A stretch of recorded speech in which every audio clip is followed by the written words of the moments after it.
Hello friends, चलिए शुरू करते हैं JCRT क्लासेस में। तो आज हम लोग क्लास 8 के विज्ञान विषय के पाठ 2 धातु एवं अधातु के सभी प्रश्न उत्तर को करने वाले हैं। तो वीडियो के अंत तक जरूर बने रहें और चैनल पर पहली बार जुड़ रहे हैं तो चैनल को जरूर सब्सक्राइब कर लें।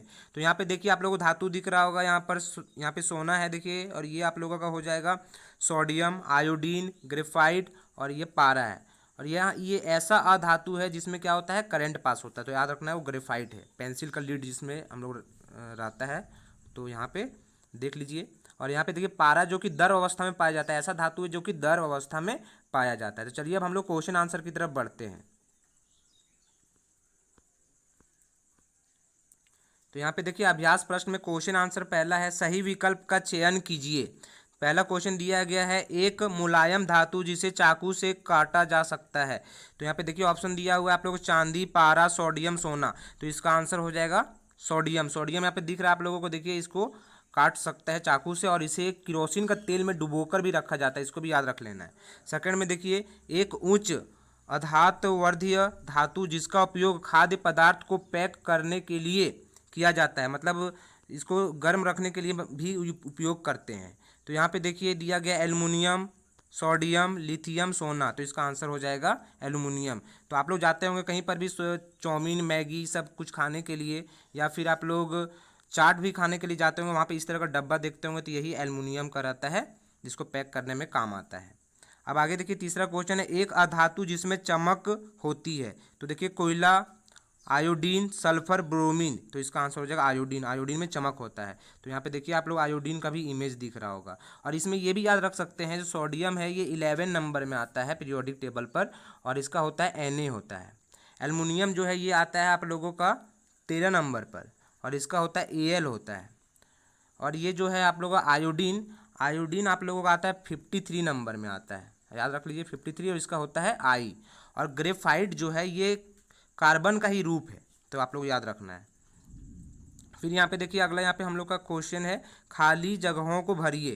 पहला यहाँ पे देखिए, ग्रेफाइट का उपयोग खाली स्थान के लीड बनाने में किया जाता है। तो इसका आंसर क्या हो जाएगा, पेंसिल हो जाएगा। तो यहाँ पे देखिए ग्रेफाइट आप लोगों को बता दिए, ये कार्बन का ही रूप होता है। फिर देखिए सेकंड नंबर में, क्लोरीन एक अधातु है जिसका उपयोग खाली स्थान को शुद्ध करने में किया जाता है। तो जल को शुद्ध करने में किया जाता है। तो आप लोगों को पता होगा क्लोरीन मतलब यहाँ पे ब्लीचिंग पाउडर है, जिसको क्या करते हैं, पानी को शुद्ध करने में उपयोग करते हैं। फिर देखिए यहाँ पे तीसरा नंबर में है, पहचानिए एवं नाम लिखिए। पहला नंबर में दिया गया एक धातु जो द्रव के रूप में होता है। तो द्रव के रूप में होता है, धातु का नाम क्या है, पारा है। फिर दूसरा देखिए, एक अधातु जो कठोर होता है। तो कठोर कौन सा होता है, तो हीरा सबसे कठोर अधातु है। तो यहाँ पे आप लोगों को हीरा भी दिख रहा होगा, और हीरा जो है ये क्या है, कार्बन का ही ये रूप है। और यहाँ पे पारा जैसे दिया गया, तो पारा आप लोगों को याद रख सकते हैं कि पारा यहाँ पर आप लोगों का 80 नंबर में आता है, और इसका होता है Hg। ये आप लोग याद रख सकते हैं, इसका सिंबल Hg है। और ये तो आप लोगों को स्वरूप हो जाएगा। और क्लोरीन याद रखते हैं, ये 17 नंबर में होता है, इसका होता है Cl होता है, और ये 17 नंबर में आता है। तो चलिए अब हम लोग आगे प्रश्न को करते हैं। तो यहाँ पे देखिए 4 प्रश्न हम लोग का हो जाएगा, बिजली के तार बनाने हेतु तांबे को सबसे उपयुक्त क्यों माना जाता है। तो इस क्वेश्चन को आप लोगों को याद नहीं करना है, इसको समझना है और अपने से उत्तर भी लिख सकते हैं। तो देखिए इसका उत्तर हो जाएगा, बिजली के तार बनाने हेतु तांबा सबसे उपयुक्त है क्योंकि सोना एवं चांदी विद्युत का अच्छा चालक होने के साथ ही ऊष्मा के भी अच्छे चालक हैं। इस कारण चांदी और सोना के तारों में विद्युत शक्ति का ह्रांस भी अधिक होता है। ह्रांस का मतलब ये क्षति ज़्यादा होता है। इसके अतिरिक्त सोना और चांदी महंगे भी होते हैं। ऐसे ही एल्युमिनियम सबसे सस्ता और हल्का होता है, किंतु इसमें लचीलापन कम होता है, मतलब इसको मोड़ेंगे तो टूट जाएगा तुरंत, इसलिए इसे बार बार मोड़ने पर यह क्या होता है, टूट जाता है। आगे देखिए यहाँ पे दिया है, बार बार मोड़ने पर यह टूट जाता है, इसलिए चांदी, सोना एवं एल्युमिनियम की अपेक्षा तांबे को विद्युत तार बनाने के लिए सबसे उपयुक्त माना जाता है। तो तांबा सबसे बेस्ट होता है। तो हम लोग आप तांबा का तार भी आप लोग देखे होंगे। अब चलिए हम लोग 5 प्रश्न को देखते हैं। तो यहाँ पे देखिए हम लोग का 5 प्रश्न है, यहाँ पर धातु एवं अधातु के 3 उपयोग लिखें। तो यहाँ पे देखिए धातु का उपयोग, पहला में दिया गया है विद्युत तार का निर्माण जैसे तांबा एवं एल्युमिनियम। तो देखिए यहाँ पे तांबा का तार दिख रहा होगा और यहाँ पे आप लोगों को एल्युमिनियम दिख रहा होगा। तो जो तांबा जो कॉपर है इसका होता है Cu होता है और ये आता है आप लोगों का 29 नंबर में। और यहाँ पे आप लोगों को दिख रहा होगा एल्युमिनियम, ये आप लोग बता दिए कितना नंबर पे, 13 नंबर में आता है, इसका होता है Al। फिर यहाँ पे आगे देखिए मकान एवं पुल निर्माण में क्या करते हैं, लोहा का यूज करते हैं। तो यहाँ पे दिख रहा होगा ये अयस्क लोह अयस्क, और लोहा आता है 26 नंबर में, इसका होता है Fe होता है। फिर तीसरा देखिए यहाँ पर गहने बनाने में जैसे सोना, तो सोना का यूज करते हैं। तो सोना आप लोगों को याद रखना ये 79 में होता है और इसका होता है यहाँ पर आप लोगों का Au होता है, ये याद रखना है। फिर आगे देखिए यहाँ पे दिया गया है अधातु के उपयोग, पहला नंबर में दिया दहन के लिए आवश्यक। तो धातु जो अधातु है इसको जलने में सहायता करता है। फिर यहाँ पे आप लोगों को दिया गया सजीवों के श्वसन के लिए आवश्यक। तीसरा नंबर देखिए हाइड्रोजन का ईंधन के रूप में उपयोग किया जाता है अधातु का। अब चलिए नेक्स्ट क्वेश्चन की तरफ बढ़ते हैं।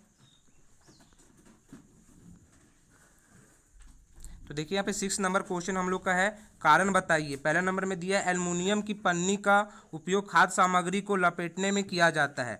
तो इसका उत्तर देखिए यहाँ पे दिया गया है क्योंकि एल्युमिनियम एक ऐसा धातु है जो किसी भी प्रकार खाद्य सामग्री के साथ मिलकर कोई अभिक्रिया नहीं करता है। दूसरा देखिए सोडियम एवं पोटेशियम को मिट्टी के तेल में रखा जाता है। इसका उत्तर देखिए क्योंकि सोडियम एवं पोटेशियम अत्यंत ज्वलनशील मतलब जलने वाला होता है पदार्थ होता है जो हवा के संपर्क में आते ही तुरंत ही अभिक्रिया कर जल उठता है तथा मिट्टी तेल अभिक्रिया करने से रोकती है, इसलिए हम लोग इसको क्या करते हैं, मिट्टी के तेल में रखते हैं। अब चलिए हम लोग 7 नंबर प्रश्न को देखते हैं। तो यहाँ पे देखिए 7 नंबर हम लोग का है, यहाँ पे क्या होता है जब हाइड्रोक्लोरिक अम्ल में जिंक का टुकड़ा डाला जाता है। तो यहाँ पे देखिए इसका उत्तर हो जाएगा जब हाइड्रोक्लोरिक अम्ल में जिंक जस्ता का टुकड़ा डाला जाता है तो जिंक क्लोराइड बनता है और हाइड्रोजन गैस का विकास होता है। मतलब हाइड्रोजन गैस क्या होता है, मुक्त होता है। यहाँ पे समीकरण के द्वारा भी देखिए समझाया गया। हाइड्रोक्लोरिक अम्ल लिया है, इसका क्या होता है फॉर्मूला HCl होता है। फिर जिंक का क्या होता है Zn होता है। यहाँ से मिल गया क्या चीज़, जिंक क्लोराइड ZnCl2 और हाइड्रोजन गैस H2 मुक्त हो गया। तो यहाँ पे 2 जैसे आप लोगों को दिख रहा है, ये 2 को आप लोग इस तरह कर लीजिएगा, ये 2 इस तरह हो जाएगा। और यहाँ पे देखिए आप लोग यहाँ पे दिया गया 2 ये बैलेंस करने के लिए, संतुलित करने के लिए दिया गया है, ठीक है। तो इसको याद नहीं रखना, ये आप लोग याद रखना कि 2 इसको बैलेंस करने के लिए दिया जाता है बस।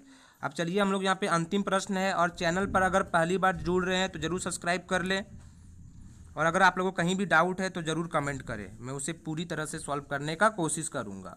तो चलिए यहाँ पे अंतिम प्रश्न देखिए, क्या नींबू के अचार को एल्युमिनियम के बर्तन में रख सकते हैं, नहीं तो क्यों। तो उत्तर देखिए नींबू के अचार को एल्युमिनियम के पात्र में नहीं रख सकते हैं क्योंकि नींबू का अचार एल्युमिनियम के साथ अभिक्रिया करके ऑक्साइड बनाता है और हाइड्रोजन गैस मुक्त करता है, जिससे एल्युमिनियम की परत संक्षारित हो जाती है, जिससे नींबू का अचार खराब हो जाता है। तो ये हम लोग का आज का वीडियो कंप्लीट होता है।